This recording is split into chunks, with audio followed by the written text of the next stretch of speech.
Good morning, students. Today I'll be talking about a very important class of drugs which are used in psychiatry, and these drugs are known as mood stabilizers. They form the baseline treatment of patients who suffer from a condition known as bipolar disease. This bipolar disease is a very disabling condition which reflects which is a cyclical disorder with recurrent fluctuations in mood, energy and behavior, or what we call as mood swings. So the patient has distinct phases in his lifestyle. There are distinct phases where one phase is known as the manic or the hypomanic phase, and the other phase is known as the depressed phase or the phase of depression, and in between the two there might be a period of a variable period of normal mood which is known as euthymia. So in each cycle you have the manic phase, you have the depressed phase, and in between the two maybe a variable period of euthymia. So the patient keeps fluctuating between these two phases, and both of these phases are characterized by a distinct mood. For example, if the patient is manic or hypomanic, he has an elevated mood, a euphoric mood, or irritable mood. And when the patient is depressed, you can see the sadness or the low mood. Then the energy levels are also very distinct in these two phases. In the manic or the hypomanic phase, the patient is extremely energetic, the energy levels are very high, and when the patient is in the depressed phase, the energy levels are low. Now this switching from episodes of mania or hypomania to depression, they cause marked impairment in the social status of the patient, and maybe his social functioning, his occupational functioning, and may also lead to episodes of hospitalization during the depressed phase or during the manic phase. Now the exact reason why a patient suffers from bipolar disorder is not very clear, but there is some amount of dysfunctioning in the monoamines which could be responsible for this phase. For example, drugs which lower the monoamine levels are effective for treating the manic phase or reducing the manic phase. There is a certain amount of genetic predisposition which is generally seen, and there might be a genetic component. For example, bipolar illness may be more predominant in certain families because of this genetic component. As far as the normal population is concerned, the prevalence varies for roughly 4 to 5%, or maybe a little less, say 3 to 5%. And bipolar illness can be further subdivided. You have bipolar 1, you have bipolar 2, where the basic difference between bipolar 1 and bipolar 2 is that mania is associated with bipolar 1. Psychosis is characteristic of bipolar 1, and psychosis is not seen in bipolar 2. Then the incidence in males and females is roughly equal, and the average age of onset is said to be 20 to 30 years. But in certain individuals, this disease may appear even in the third or fourth decades of life. The incidence of suicide in patients suffering from bipolar disease is roughly 10 to 15%, which is similar to the incidence seen in patients suffering from unipolar major depression. The depression which is seen in patients with bipolar illness cannot be differentiated from the depression which is observed in patients suffering from unipolar depression or the major depressive disorder. The nature of depression is the same. And the incidence of suicide, these patients suffer from suicidal ideation. The incidence of suicide is 10 to 15%. There is non-compliance to medication is also common in these individuals, especially during the manic phase. They believe they are all right. When psychosis is there, they feel they do not have a problem. And till date, we do not have a single medication which can treat the entire spectrum of bipolar disorder. which means we have these mood stabilizers which can be given throughout the cycle, for example drugs like lithium. But to take care of the manic phase and to take care of the depressed phase, we have specific drugs which target mania, or we have specific drugs which target depression. Okay, I'd just like to make a distinction between what is implied by mania and what is implied by hypomania. So the basic difference between mania and hypomania is, number one, that there is some amount of social functioning or some amount of occupational functioning which can be observed in hypomania, whereas when a patient is manic, the patient is literally jumping walls.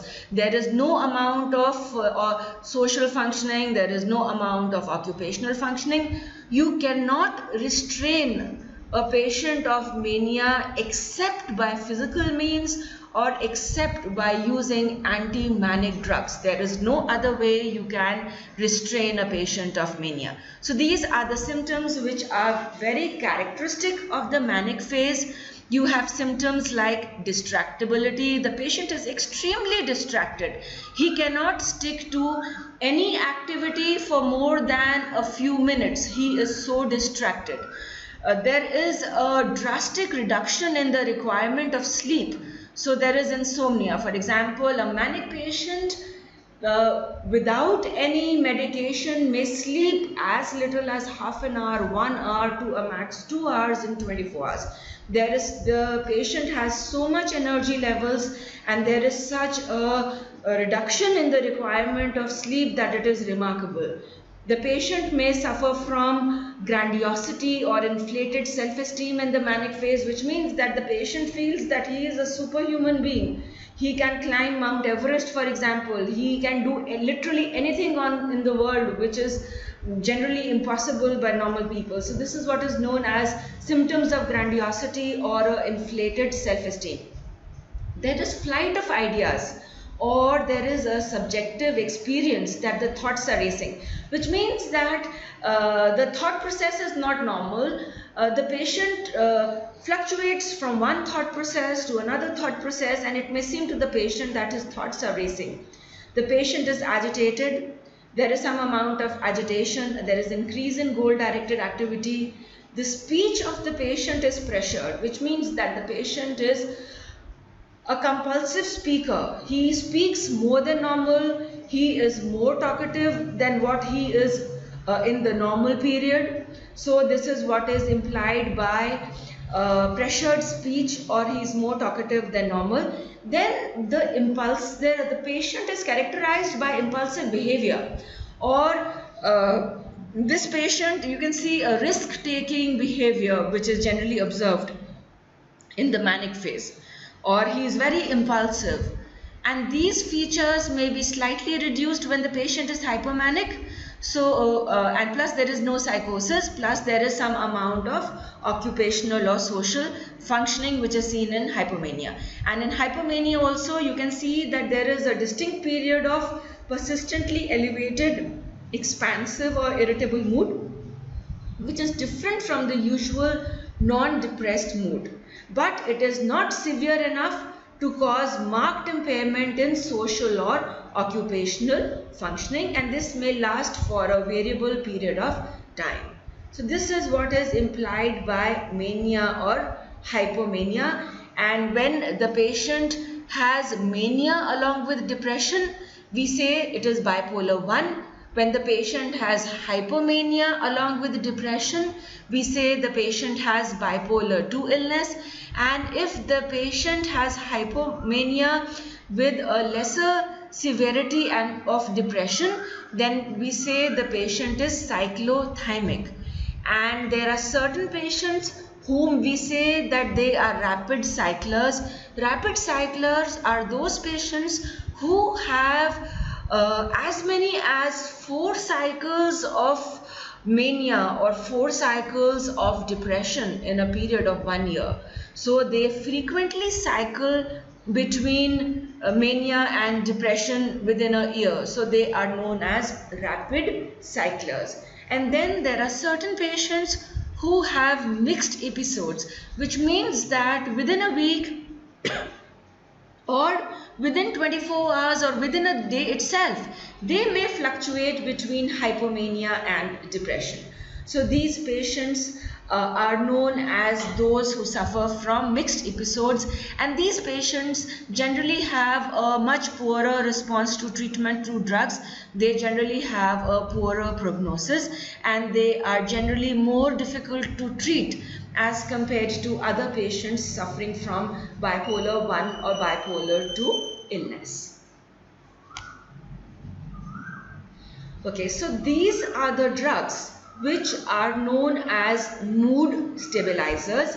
You have lithium, you have anticonvulsants like valproate, carbamazepine and lamotrigine. All four of these are approved by the FDA as mood stabilizers. Lithium, as we know, is a chemical substance which belongs to the group 1A of the periodic table. It is the lightest alkaline substance which is similar to sodium and potassium, which are higher up in the periodic table. And lithium shares certain similarities with sodium and potassium in the sense that it is the lightest alkaline metal, lower molecular weight as compared to sodium and potassium. Similar to sodium and potassium, lithium is capable of crossing the cell membrane, but one prominent difference which is seen between lithium and sodium and potassium is that the ionic concentrations of lithium inside the cell and outside the cell, there is a very small concentration gradient. Whereas with sodium and potassium, the concentration gradients inside the cell and outside the cells are more steep. For example, you know that sodium is more inside the cell and less outside the cell, whereas potassium is more outside the cell and less inside the cell. So the concentration gradients with sodium and potassium are much more steeper as compared to lithium, where the concentration gradients are milder or less. And lithium is capable of sustaining a single nerve impulse similar to sodium. But lithium is not a substrate for the sodium pump, and lithium cannot maintain the membrane potential. So though it may be capable of sustaining a single nerve impulse, but lithium cannot maintain the membrane potential. So that is the difference between lithium and sodium. Lithium was the first agent, or you can say lithium is the only agent which is not an anticonvulsant and which is not an antipsychotic, which on its own is capable of acting in the manic phase or has an anti-manic action. That is the special thing about lithium. Whereas these anticonvulsants, for example, anticonvulsants like valproate and carbamazepine, along with the anticonvulsant activity, they are compounds which can be used for prophylaxis or can maintain the normal mood. Plus valproate and carbamazepine have a efficacy in the manic phase as compared to the depressed phase of bipolar illness. And lamotrigine, which is also an anticonvulsant agent, has efficacy in maintaining the mood or for prophylaxis, and also has a efficacy in the depressed phase of bipolar illness, but not in the manic phase of bipolar illness. As I told you earlier that till date we do not have a single agent which could be effective against all in the entire spectrum of the disease. So we have compounds which are antipsychotics. For example, you have compounds like risperidone, ziprasidone, olanzapine, clozapine, which can be effective in the higher dose range as compared to their antipsychotic doses when they are used in the manic phase. Similarly, there are certain antipsychotics like quetiapine, olanzapine, quetiapine, which can be used in the depressed phase. But when these antipsychotics are used in the depressed phase, their dosage requirement is in the low range as compared to the dosage requirement in as anticonvulsants when they are used for the treatment of bipolar depression. Then you have certain antidepressants. For example, you have tricyclic antidepressants or the serotonin reuptake inhibitors, which may be used, but there is a problem with the use of these antidepressants in the use of in the treatment of the depression which is seen in bipolar illness, where it is generally observed that these antidepressants tend to precipitate mania, or they predispose to a switch from depression to mania when they are used for the treatment of bipolar depression, especially with the use of tricyclic antidepressants or with the use of norepinephrine reuptake inhibitors. As far as the selective serotonin reuptake inhibitors are concerned, or the SSRIs are concerned, the bipolar depression is less responsive to SSRIs as compared to unipolar or major depressive illness. But they have the SSRIs have a lesser predisposition to switching from depression to mania as compared to the tricyclic antidepressants or the noradrenaline reuptake inhibitors. So these antipsychotics, antidepressants, plus also there is certain amount of anti-anxiety which is associated with the depression seen in bipolar illness, or with the hypomania which is associated with bipolar illness. So adjunctive treatment with sedative hypnotics like benzodiazepines for a short period is extremely common in the treatment of bipolar illness, and they also form a part of adjunctive therapy in the treatment of bipolar illness. Now this is a table which is showing you the comparative efficacy and the target serum levels for mood stabilizers when they are used in the acute manic phase, when they are used for in the prophylactic phase, and when they are used for bipolar depression. So you can see in the top horizontal column for lithium. Lithium has efficacy for acute mania. You can see the 3 pluses. It is effective for prophylaxis or prevention of recurrences of mania and depression. You can see the 3 pluses. Plus it is effective for the prophylaxis of depression. You can see the 2 pluses.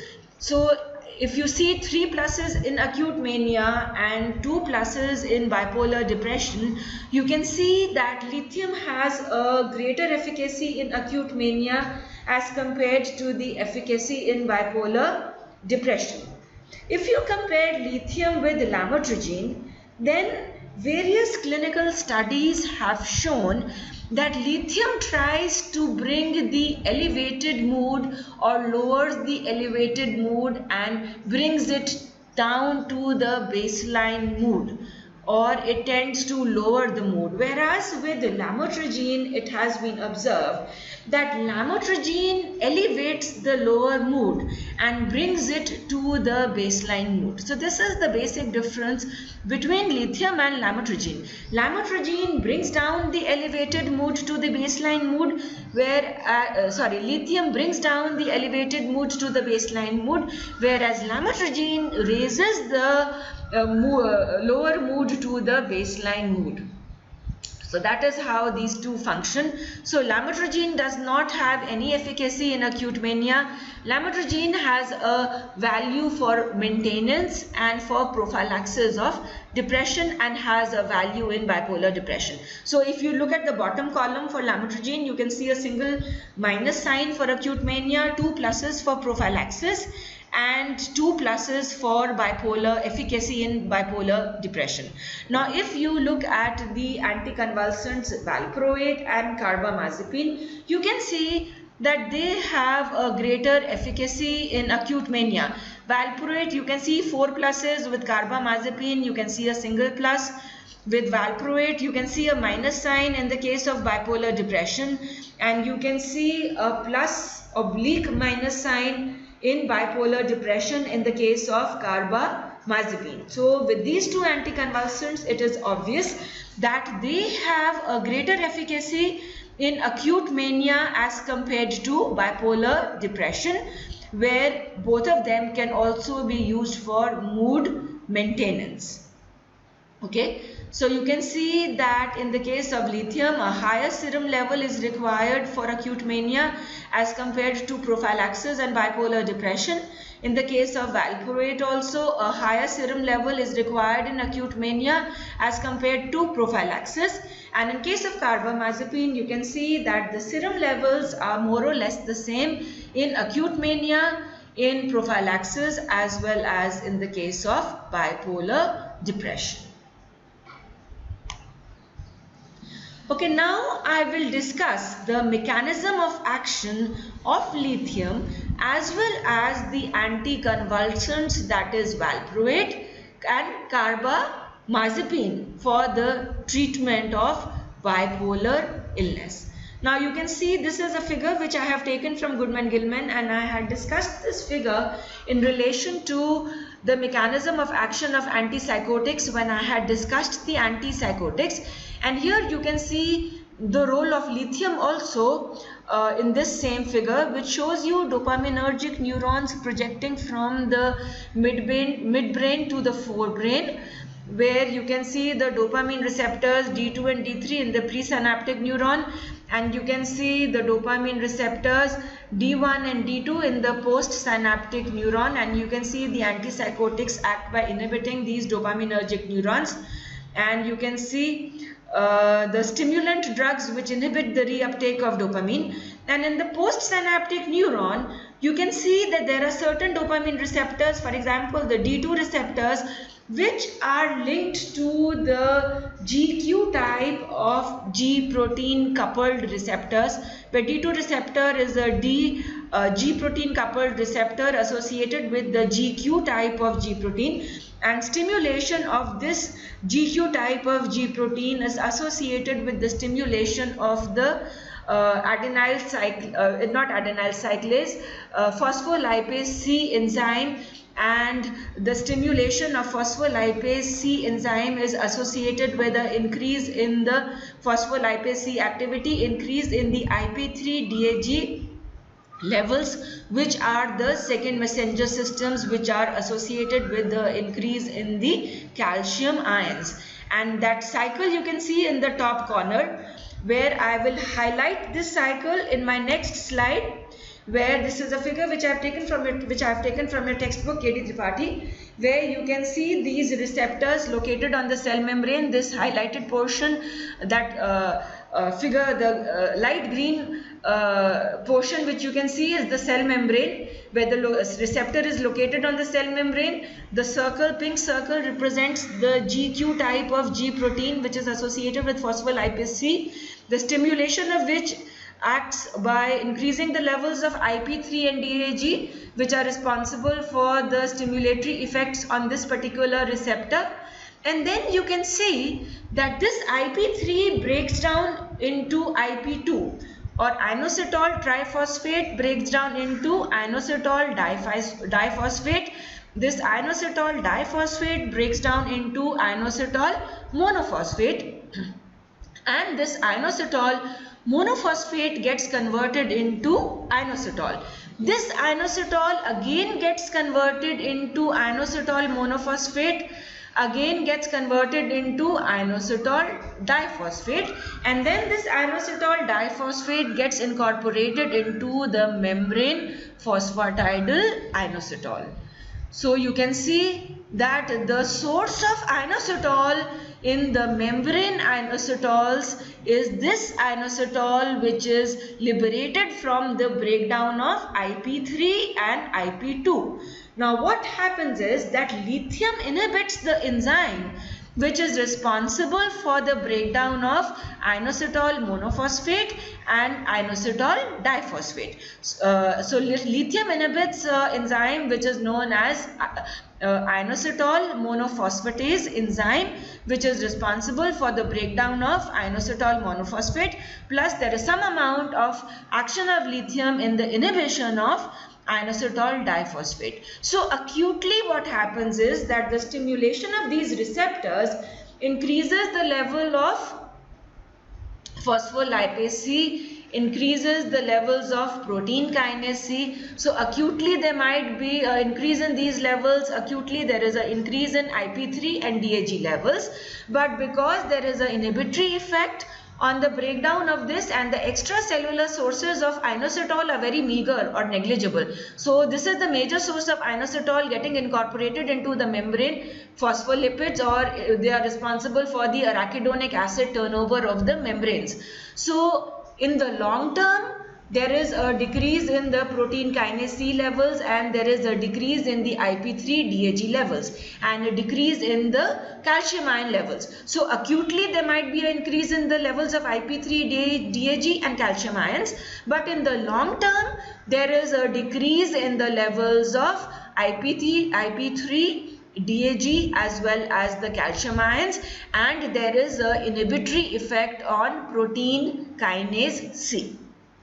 So this is one of the major mechanisms of action of lithium. So lithium acts by multiple mechanisms of action, and the end result of these multiple mechanisms of action are: number one, it decreases the presynaptic release of noradrenaline and dopamine. So one of the mechanisms which can be responsible for a decrease in the presynaptic release of noradrenaline and dopamine could be a decrease in the calcium ion levels, which is because of the interference of lithium with the second messenger systems IP3 and DAG, because of an inhibition of inositol liberation, interferes with the inositol liberation, and this has been said to be one of the major mechanisms which is responsible for the mood stabilization effect. And another thing which highlights this mechanism as a mood stabilizing action is that even the anticonvulsant drugs like valproate and carbamazepine, the anticonvulsant action of valproate and carbamazepine is different, which is similar to the other anticonvulsant drugs, but the mood stabilization effect of valproate and carbamazepine is also associated with a decrease in the levels of inositol. Now the mechanisms by which lithium decreases the inositol levels is different from the mechanism by which valproate and carbamazepine decrease the inositol levels. Lithium, as I told you, has an inhibitory effect on the inositol monophosphatase enzyme, by which it reduces inositol levels, whereas in the case of valproate acts by inhibiting another enzyme which is responsible for the de novo synthesis of inositol. So that is how valproate inhibits or lowers the levels of inositol.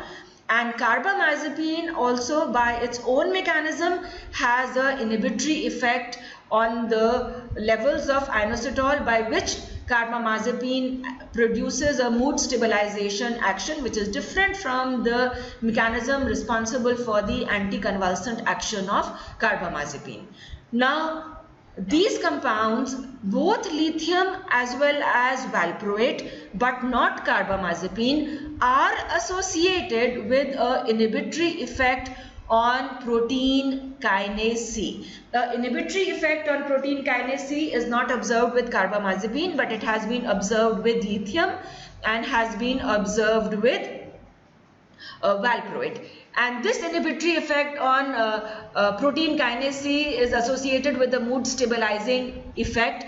This inhibitory effect on protein kinase C also produces some amount of inhibitory effect on tyrosine hydroxylase, which also may add to the inhibitory effect on the release of these monoamines noradrenaline and dopamine. Now there are certain studies which show that lithium does not really affect the release of serotonin, so there is no effect on the release of serotonin, but some studies have shown that lithium may have a effect of enhancing the release of serotonin. Okay, another point which I would like to highlight here is that when you give lithium to non-manic patients, the therapeutic doses of lithium which produce anti-manic effects in patients of mania do not produce any action when they are given to non-manic patients. So a question arises, why lithium produces an effect only in manic patients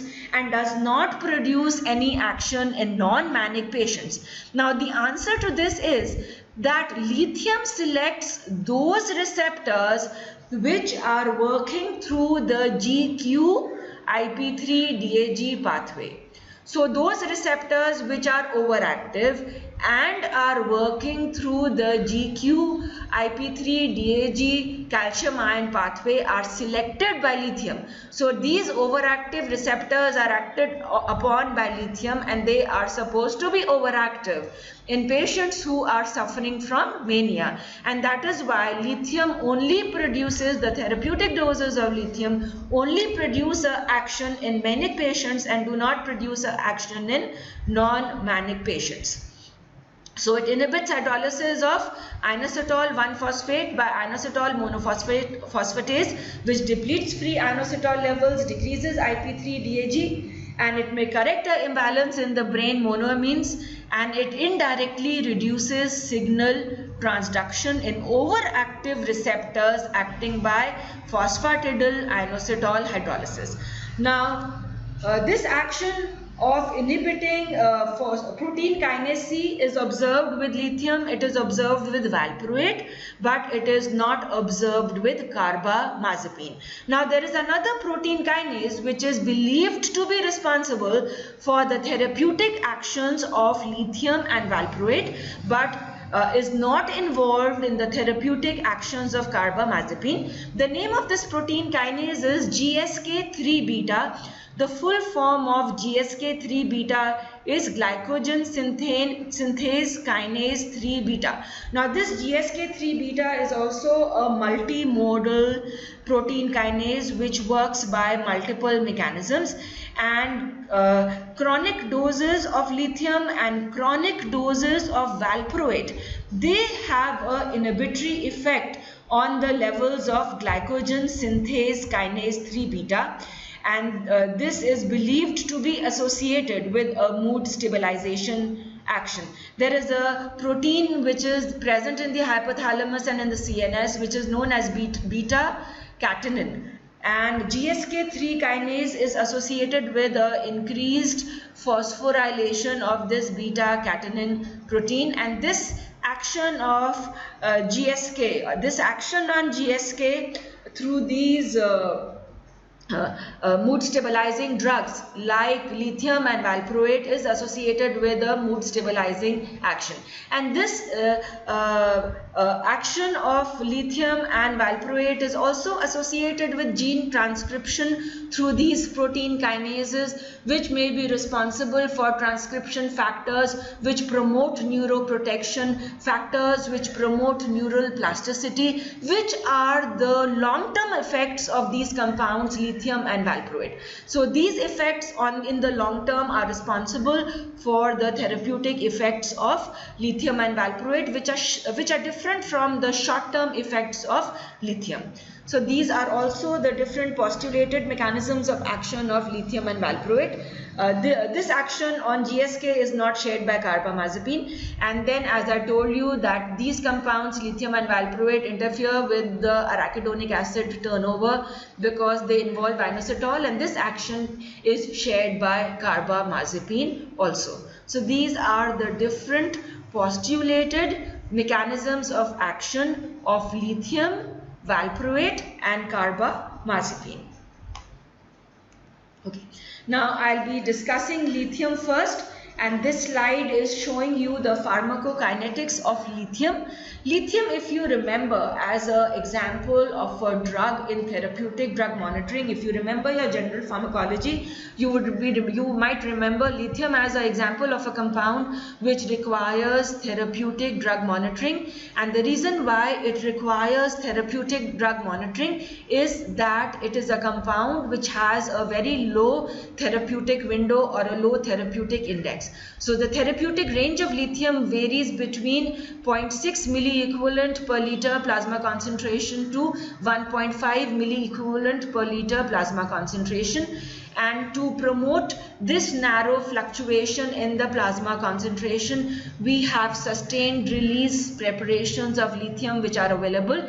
Generally, we use two salts of lithium. One is lithium citrate and the other is lithium carbonate, which are well absorbed. There is almost complete absorption of lithium from the GI tract. They are well absorbed orally. Lithium has a very widespread distribution, though it is slow, but it is able to cross the blood-brain barrier, it is able to cross the cell membranes, and when therapeutic equilibrium is achieved, the blood concentrations of lithium in the center are roughly 40 to 50% of the plasma concentrations. Lithium is easily measured in the blood as well as in the CSF fluids, so it is easily assayed, and it is easily dialysable also from the blood.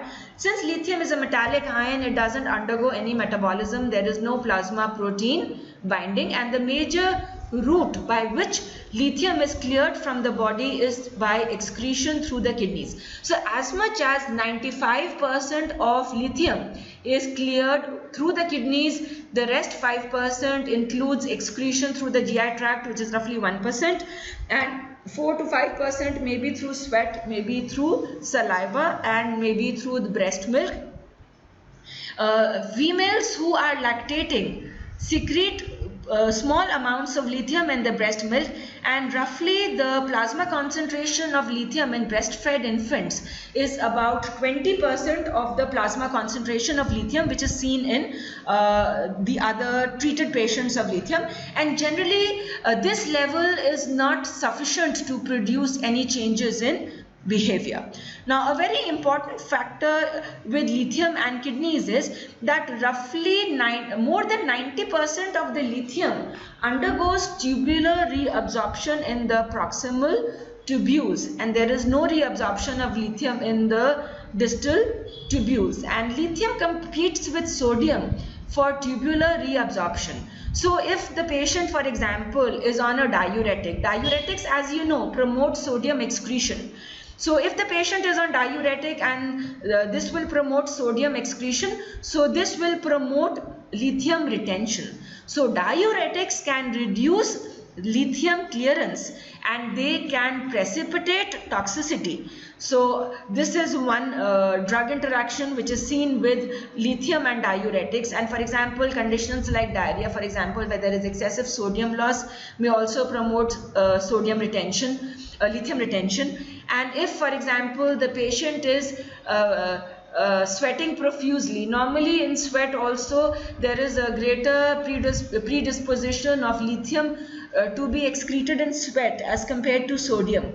And if to take care of sweating, the patient is taking a high amount of water without electrolytes, that may also promote hyponatremia and will promote lithium retention.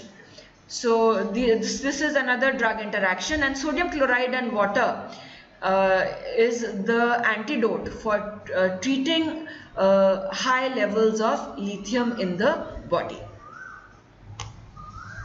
Okay, as far as dosing is concerned, the half-life of lithium varies between 15 hours to 30 hours, 50 towards the lower side in the young and towards the higher side in the elderly. So roughly you can take it as 24 hours, and as you know that roughly 4 to 5 half-lives are required to reach a steady state plasma concentration. So dosing with lithium which achieves a steady state plasma concentration would be roughly a 5 to 6 day dosing. So when we measure or when we do therapeutic drug monitoring with lithium, the guideline is to measure the plasma levels 10 to 5 hours after the last oral dose of lithium, which means that 10 to 12 hours after the bedtime dose. Before you give the morning dose, you need to take the sample for monitoring the lithium levels. And generally this trough level should be about 0.8 to 1 milliequivalent per liter, which is the required level. But it is seen that in some patients even a trough level as low as 0.5 to 0.8 milliequivalent per liter may be sufficient to produce therapeutic effects. As such, there are no markers that how much should be the serum level in patients which will produce therapeutic effects. So usually dosing is highly individualized. Different patients may respond differently. For example, manic patients require higher levels as compared to depressed patients. So the requirement is different. Titration should normally be done gradually, which means that once you start with a lower dose, you can measure after 5 days. If a change is required, you do this change after 5 days. Again measure after 5 days and see if the patient is adequately controlled or still if a change is required. So normally the doses are adjusted to achieve a serum lithium level in the acute manic episode of about 1 to 1.5 milliequivalent per liter, and in the maintenance phase the requirement is 0.6 to 1.2 milliequivalent or millimole per liter. The calculation of a new dose is by simple arithmetic. New dose is equal to the present dose divided by the present blood level multiplied by the desired blood level. So this formula can help you in calculating the dose of lithium which is required. So in my next class, I will end this here. In my next class, I will discuss the adverse effects of lithium, and I will discuss the role of the other anticonvulsants, and I will discuss the role of the other antipsychotics and the antidepressant agents, the drugs for depression, in the treatment of bipolar disease. So I end my class here. Thank you.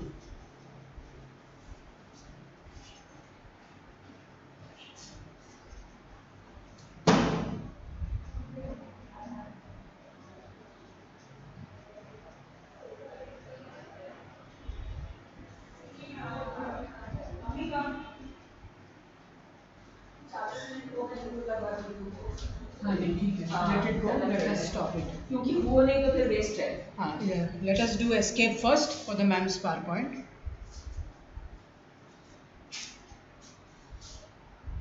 Okay, we have to go here. Right?